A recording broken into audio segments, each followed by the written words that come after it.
captured a feeling of that. Brother Eddie Barnett, who's not on my schedule this morning, but he was there with his family, and he's been part of that tale all along.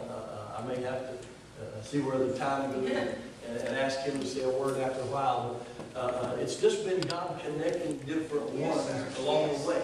And so we met in her home for a number of months while Pastor Wanda and I were looking for a home to live in here in Lawrenceville. We were living in Norcross because we were attending church in Roswell. And we searched, and the home we looked for a place big enough to just launch house church. Yes. Now, how many of you know your idea sometimes with church is it doesn't have to be in that big. Jesus is everywhere. One of those stories that I've encountered in the last couple of years is about a church out in Texas who, a gentleman, and I forget his name, but he was the youngest mega pastor in the United States. He was pastoring a church down in Alabama. That's a mega church. And he was preparing to go to Sudan. And in Sudan, people are starving to death. They're dying of thirst. And he read the cover of a Christian magazine that came out. And on that cover, there were two stories highlighted. One was of this church in Texas that had just refurbished their sanctuary, and it cost them $10 million to refurbish their sanctuary. Can you imagine the marble and stained glass and all kinds of stuff? And the organization that church was a part of, the denomination, had taken up an offering, not just from that church, but from their whole denomination to help those people in Sudan who were starving to death and dying of thirst. And he said, I was excited because I knew this had got to be a blockbuster. You know, they had to be blessed. $10 million in one sanctuary? What are they going to do for Sudan? And he opens up the magazine and reads the story about the transformation of this sanctuary, the $10 million they spent, and then he flips the pages hurriedly to find what they had done for Sudan. And you know what they did for Sudan? $5,000. The whole denomination. He said, you can't even fly a plane into Sudan with $5,000, much less feed anybody or give them any water. The church exists outside of these monoliths that we build. Yes, it does. You know, that are called church. Yes. We spend all of our money on buildings, and people are starving to death and dying of thirst. Right. Shame on us. That's right. You know, we don't plan to do that. Our vision is not for that. I looked at tents. You know, I looked at, there's a building called Sprung Buildings that's basically a stretched fabric over an aluminum frame. They are HVAC and electricity. They are counted as a structure, you know, but they're about 30% of the cost of a normal building. I don't want to spend all my money on the building that we have church in, because the building is not church. Right. You're the church. Right. You're the movement. You're the people that make up what is church. And so we bought a home over here in Lawrenceville, began meeting in our home. We turned the garage into where the kids met, and downstairs of it is where we still meet on Wednesday nights. And we did that until December of last year. We began renting this place, not last year, year before last. We've been here just a little over a year meeting in this facility. And at that time, when we began to, probably just before that, because I actually think that we reconnected with the family, the last name was Lassiter. Saw them on Facebook, I think. Facebook's a wonderful tool to connect with people. It can be a terrible tool too, you know, but it can be a wonderful tool as well. I have to censor myself, you know, because I get carried away on Facebook sometimes. I say too much of what I mean, and so I'll leave it at that. But we reconnected with them on Facebook, and sometime before Christmas, not this past Christmas, but the Christmas before that, they came over and visited. I think Beth came by herself, maybe with the kids, the first time on Wednesday night. Came by herself on the Wednesday night to visit, and something happened there. They just felt connected, because Jay has a call in his life to pastor, and his son Tyler has a call on his life. Tyler preached his first message here on Christmas at our church, and he has a call in his life. We don't know. We're not trying to define that call for him now. He's 13. And let's don't put too much pressure on him. He just knows that God wants him to do something in the kingdom, and he's willing. You know, what he did was put his yes on the table. And now he's asking God to define what that yes means. And so we reconnected with their family, and they have an epic tale, what God's doing in their lives, and so we want to invite them. Now, before they come, I want to say this: listen to the stories. Listen from the beginning of how God orchestrated our lives and made these connections. You're only hearing such a minute part of these stories. You're not hearing all of them. We can, the volume of the book wouldn't hold it all if we began to tell everybody's epic tale. And our epic tales are being connected together to make an even bigger epic tale of what God is going to do in Life Connections Church. And so we've asked the Lasters to come and share with you this morning what God's doing in their lives and how they connect with us.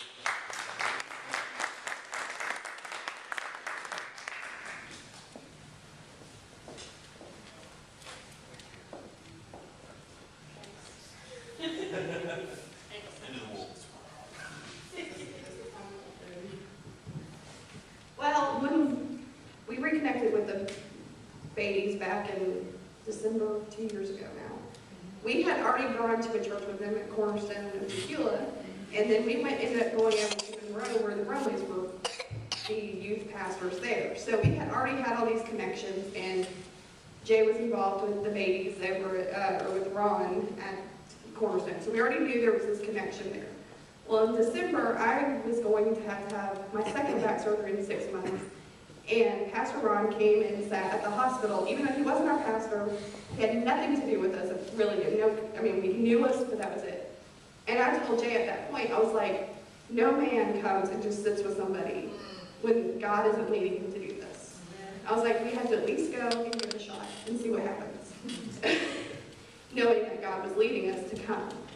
So, begrudgingly, no. Actually, we really were looking for a church home.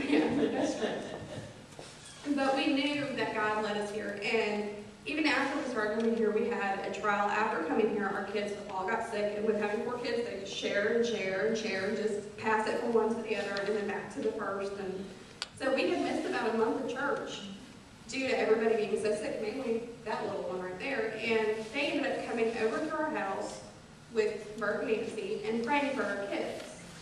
And that meant more than anything. And like we've said, you guys have said, everybody said, this church is not a church, it's a family. And that is what has meant more to me than anything else.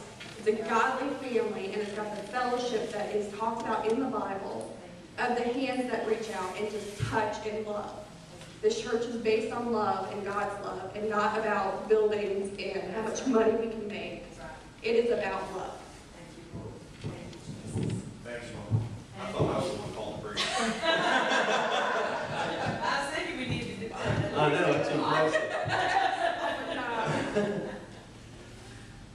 Ed said something great at the beginning. It's kind of started the whole thing for this day, is it being a movement. Yes.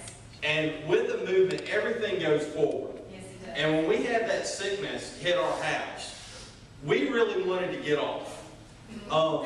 Really quick, I'm going to share this with us on our journey of how we got here.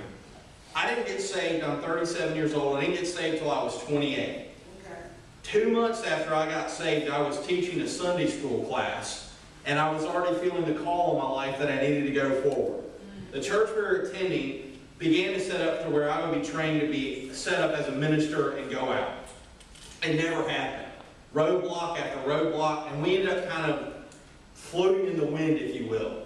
We tried how many churches? 4 or 5 churches during that time trying to find a place to go. Every church we went to, we ran into the same problem. And it got to the point where we just got tired of looking for churches. But like Beth said, we didn't find a church, we found a family. Amen. And when you're in trouble, a family comes to you and helps you, talks to you, prays with you, ministers to you. One of the greatest things I've seen since being here is watching my young son Tyler grow into a wonderful man of God. Amen. I have Ed and Rebecca Brumley to thank for that in a lot of ways, because they speak into his life on a regular basis. And so I just want to say that it's easy to be called. It's really hard to follow. Yes. But it is wonderful once you do, because the movement is heading to a wonderful place. Amen. Hallelujah.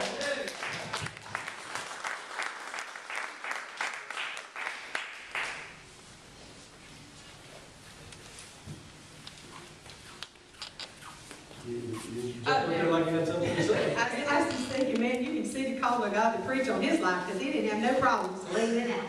There it is. Amen. Never has. That's it, that's all. Okay, okay. I'm up here for your support today. Oh, I see, I see. You know, so, you know, again, Ed started that idea of the movement, and we talked a lot about families. Can I say this to you? How many of y'all are part of a family? Not your church family, but you have family. You have brothers and sisters, maybe other siblings or whatever. Does everybody get along all the time?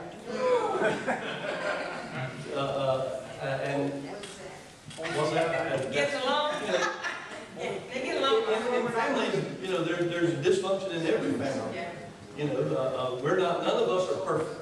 Amen. You know, I put my britches on one leg at a time. I'm human. If you hang around long enough with me, I will offend you in some way or another. I'm an equal opportunity offender. I mean, you know, I'm just real. I'm just being honest with you. If you hang around, you know, I have a friend down in Louisiana who pastors a church and is the dean of Bible college.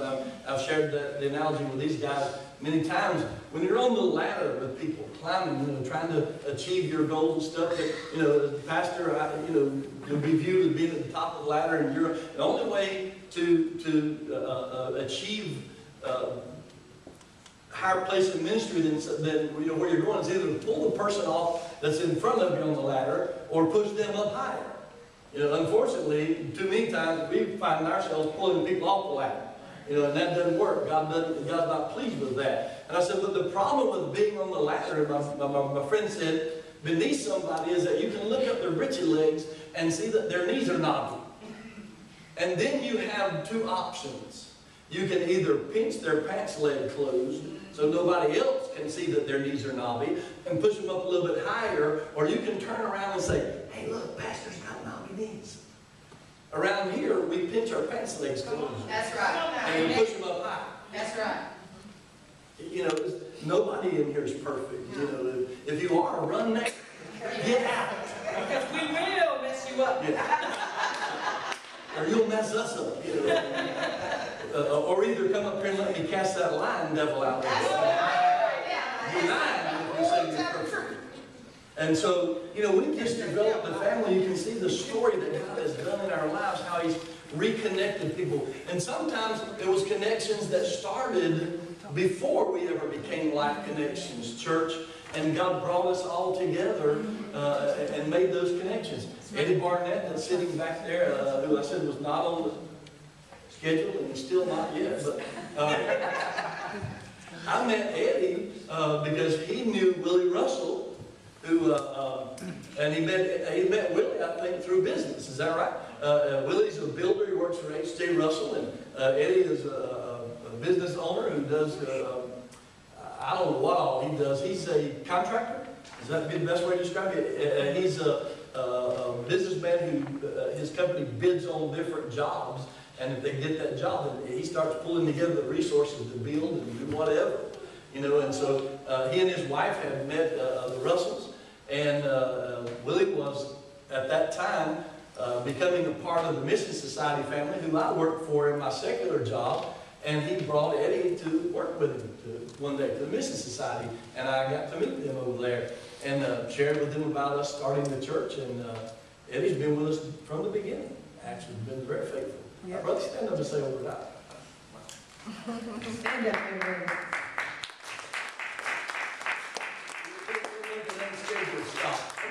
Come on, you got to have my call. We'll make an unscheduled pit stop on this journey. Let me first say thank you. And you know, there are a lot of times when you get to be a witness. One of the things that stuck with me is something Jay Lasser shared with me, which was Proverbs 27:17. So as iron sharpens iron, so a friend sharpens a friend. So I would say that is something I think that's what the pastor's given me. We do have an amazing tie-in in this room. I don't know how many degrees of separation there can be within in a group, but I will say this. My good friend Willie Russell, when I first left Ohio and came down here, he threw me a lifeline, and that was on a project. We had been hurt as some contractors are, and they get paid on a big project. Large sums of money were involved, and great changes come to your life, as I learned from Bert and Nancy, the changes that come and how inspiring their story was. I mean, I still think about what they did, how they came together as a couple. So I will share with you very quickly, I know we have time.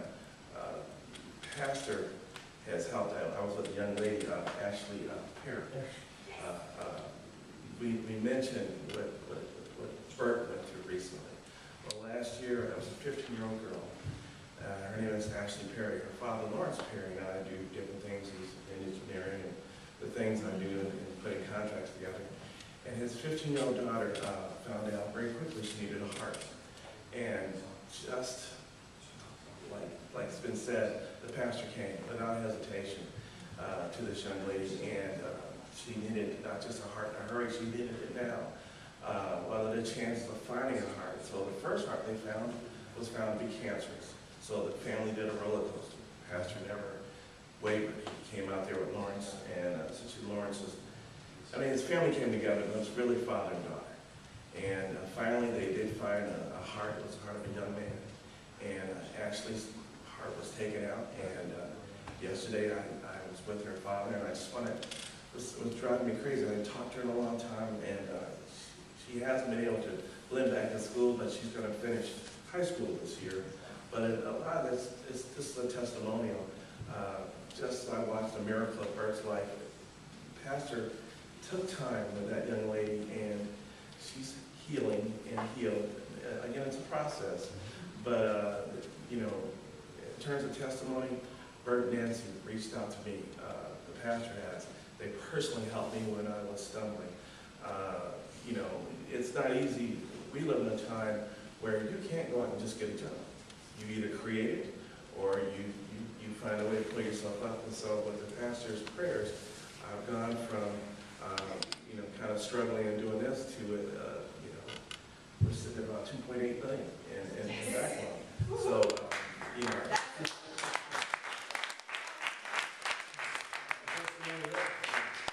I will share with you quite humbly, I and a bunch of others don't do a heck of a lot, but we, oh my goodness, what a powerful force. So, anyway, God bless Life Connections Church. Amen.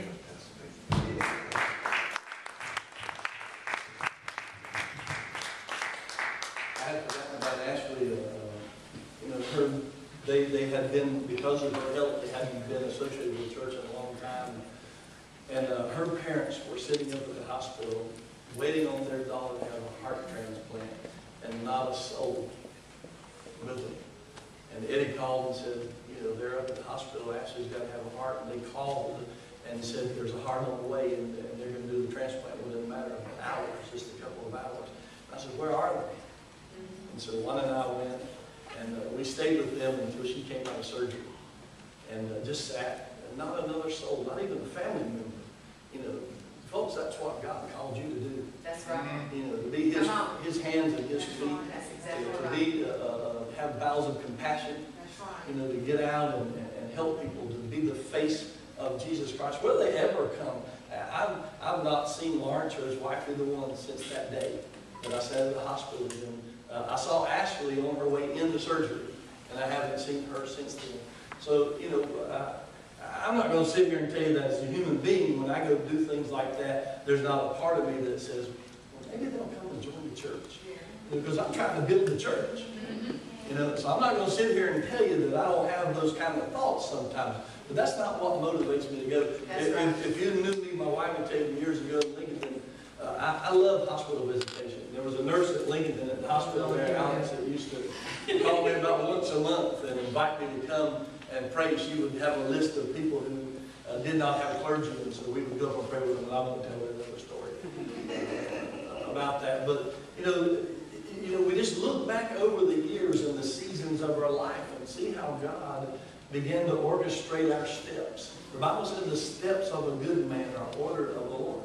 And things don't always happen instantly. They don't always happen quickly. But when God's involved in it, you build something that lasts. And we believe that we're building something that lasts. And so God continues to connect us with people. The Campbell family back there, I don't even know how they ran into us. I don't even know how they found us. Yes. Homeschool. See how these connections are made? And they've been with us for a number of months now. I can't remember exactly when they began, but faithful. Them and their 3 children, 3 sons have been coming, and we love them. They have become part of our family. And so it's only going to grow, folks. It's not going backwards. We're not going backwards. Amen. We're going to keep on building. And another family that came, we're going to come and share a few minutes with you. You look like you're... Yeah, I was just going to say, as everybody has shared a part of their epic story, their epic tale, have each one of you heard that every single one said somebody else reached out to them in some way? It's not all been Pastor Ron and I. It's been, Bert and Nancy did this, or Ed and Rebecca did this. And so what it's hitting me as is more and more and more that we are actually what we wanted to be. That's a family and a community of believers and a movement that is all about the church. That's you guys, not the building. We learned that in India in September. Pastor Juan and I went to India. We support 2 missions work, one in South Africa, Life Connection Ministries, and then in India there's Association of Revival Tabernacle, which is a ministry that Alex and Sandra minister with and are a part of, that we were pastors of for many years there. We met this young man, dynamic young man, who's in Delhi, and he has a church of several hundred in Delhi and 84 home fellowships that have sprung up out of that. They're in Delhi. So we went to see what this is all about. What are we sending our money to them, and how can we connect with them in more significant ways and help them even more? And you know how those 84 fellowships have begun? Somebody in the church met somebody else that had a need, that saw fruit in their lives and said, "What's going on with you?" And he said, "Well, I became a follower of Jesus." "Well, tell me about this Jesus." And they would share Jesus with them, and next thing you know, they're on the other side of Delhi.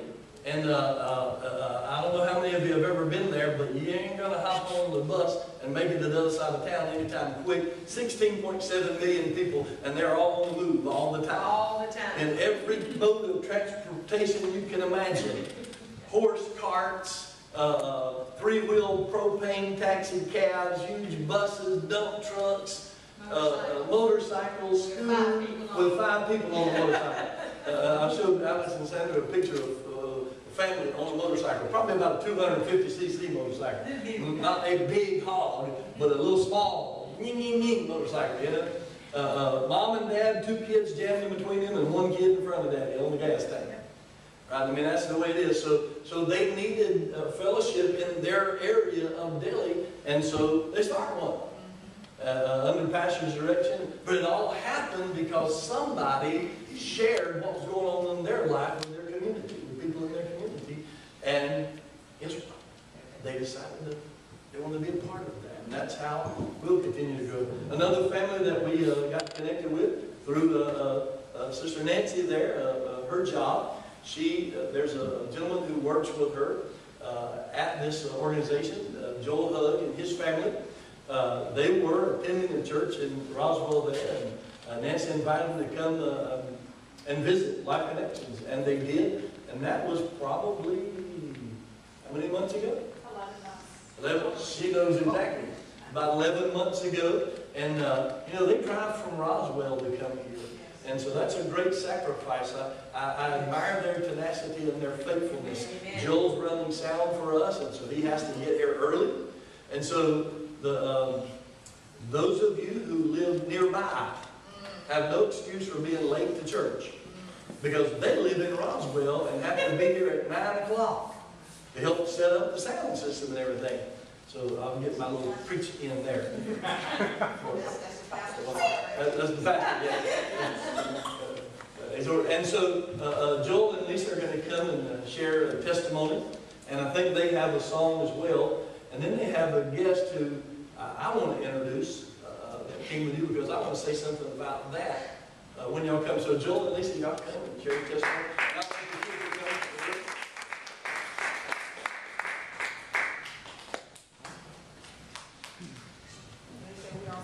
And they got a perfect memory. We do have two children that, where do they go? Oh, they're there. Lauren and Megan, and we are so blessed. We've been blessed with them. We love them very much. I do want to add one thing. When Nancy had invited us to the church, she said it was out in Lawrenceville. Of course, being new to Georgia, fairly new, we had no idea where it was. And so I'm thinking, okay, no problem. And she said it is probably about 30 miles. I'm thinking, okay, there's no way on earth that I'm going to drive 30 miles every Sunday to church. It's just not going to happen, Lord. Now, when you all know what happens when you give the Lord enough ultimatum, right? You know, I also told him at one point in my life that I would never ever speak in tongues. So that's what happens. But we love the family here. They've embraced us as their own. Of course, after the first time, Nancy said, "Now, the first time you're a guest, now your family get to work." But we love the family here. Everybody has been so wonderful to each and every one of us, and they've helped us in so many different ways. They've supported us, and we love you all very much. And as Pastor Wanda said on the first time we visited, the church alive is worth the drive. So That's right.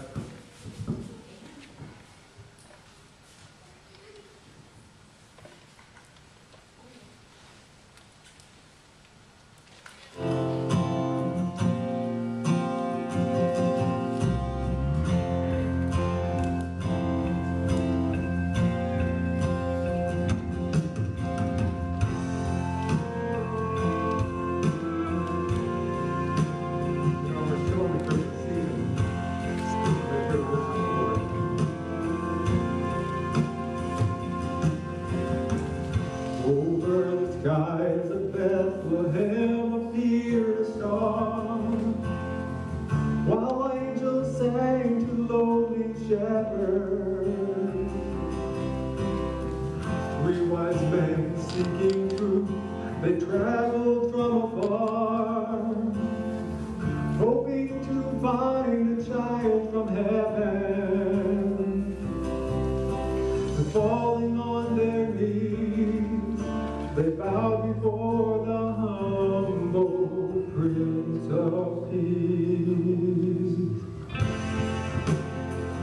We bring an offering of worship to our King. No one on earth deserves the praises that we sing. Jesus, may you receive the honor that you're due. An offering to you.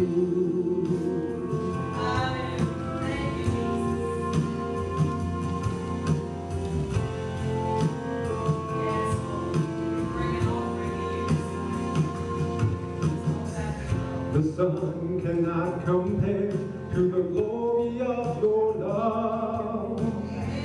There is no shadow in your presence. No man would dare to stand before your throne, before the Holy One of heaven. It's only by your blood, it's only through your mercy, Lord, I come. We bring an offering of worship to our King. Deserves the praises that we sing. Jesus, may you receive the honor that you're due. Oh Lord, we bring an offering to you. I'll bring an offering of worship to my King. No one on earth deserves the praise that I sing. Jesus, may you receive the honor that you're due. Oh Lord, we bring an offering to you.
offering to you.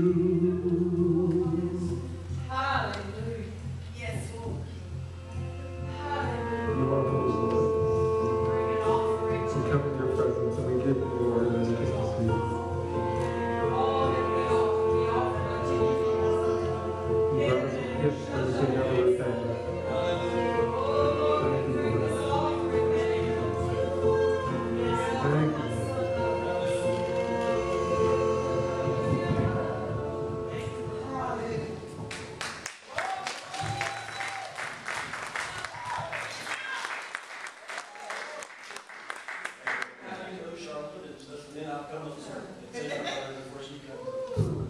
Okay, so I met Charlotte shortly after we moved to Georgia. I was interested in helping bring a new online school to Georgia. And I met Charlotte at an information session for potential board members.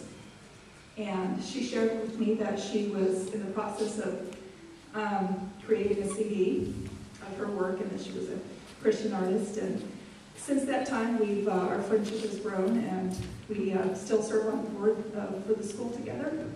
And our friendship has just grown. I invited her here today to share this special day with us. Amen.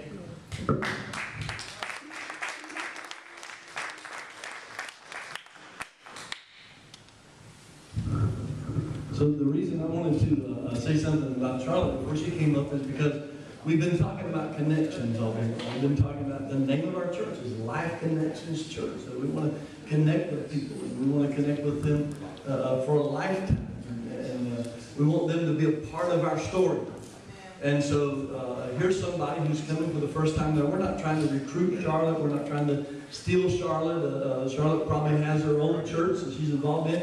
I've gone to her website and saw her bio, and she's involved in a lot of things, has a great talent, and we're blessed to have her come and sing a song for us today, and we appreciate that. But and I told her earlier that based on what I saw of her ministry, I think we want to have her back here sometime to be able to share her ministry with us, not just to be a part of our service today and sing one song, but to come and be a part of our and share the ministry that God's put inside of her with us.